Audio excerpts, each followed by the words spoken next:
kasama. Kinabukasan, magkakaroon tayo ng mahalagang hakbang para sa ating paglaban. Layunin natin na makamit ang kalayaan mula sa mga Kastila. Alam niyo kung gaano kahalaga ang mga sedula sa kanila. Opo, Supreme. Ang mga sedula ang nagsisimbolo mga nag-aapi sa ating mga mamamayan. Ano ang layunin natin? Ano ang ating plan? Ano ang iyong balak, Supremo? Pagtapos ng ating pagpupulong, mangangarap tayong aksyonan ang pag-angkin ng mga Kastila sa sedula. Aalisin natin ito mula sa kanilang mga kamay. Kayo ay magkusa. Puntahan ang ating mga mamamayan sa kanilang bahay-bahay at sabihin kung sinong handang makipagtunggalit makisama.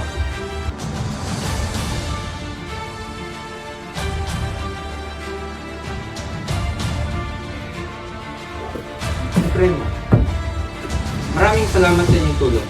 Naging inspirasyon kayo para sa aming ordinaryong mamamayan. Dahil sa inyo, natutunan namin kumilos ng sama-sama para sa kalayaan. Ito ay simula pa lamang. Tayo ay magkakaroon pa ng mas marami pang hakbang.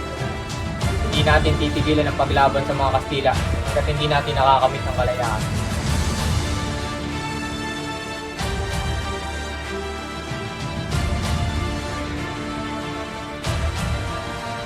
Mga kasama, mahalaga ang hakbang na ito.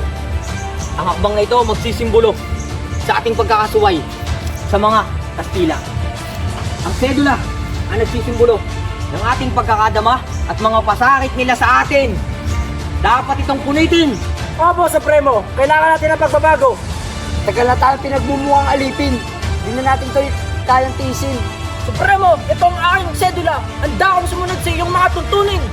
Hindi lamang ito simpleng papel. Ito ang simbolo ng paglaya natin sa kanilang pang-aalipit pang-aapit. Ito ang simbolo ng ating pagsulong sa kalayaan. Hindi tayo titigil hanggat hindi natin ito nakakamit. Isang hakbang na maghahatid sa pag-asa. Tandaan natin ang araw na to. Magsama-sama tayo at itapon ang sedula. Mga kababayan, lalaban tayo hanggang huling hininga. Hindi tayo magpapalupit. Tayo magtatagumpay. Dahil tayo ang mga anak ng bayan. Atin ang lupang ito. Tayo ang kataas-taasan, kagalang-galangan, anak ng katipunan. Punitin ang mga sedula. Punitin! Mabuhay ang katipunan! Mabuhay! Mabuhay ang revolusyon! Mabuhay! Mabuhay ang Supremo! Mabuhay!